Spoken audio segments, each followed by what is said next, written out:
Reporter Suresh Hanwant Singh बारवा ने बताया है, बहुत समय से पानी की कमी आज पूरी हो गई है। गांव में जवाई बांध का पानी बारवा गांव में पहुंच गया है। इसको लेकर गांव वालों में उत्साह देखा गया है। अब टंकी के द्वारा हर घर तक पानी पहुंचाया जाएगा, जिससे गांव वासियों को शुद्ध पानी मिल सकेगा। पाली राजस्थान से सुरेश हनवंत बारवा की रिपोर्ट।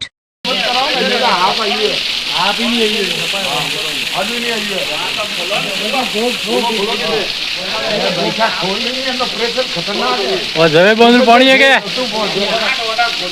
जी भाई, ओ जवे बंदर पानी है। जवे बंद का पानी आ गया।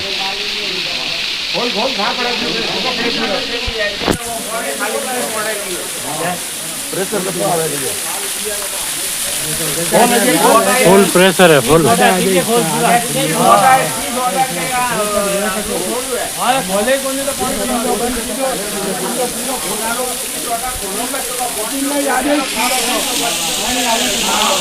पानी तो फुल आवे रियो, पानी तो फुल है।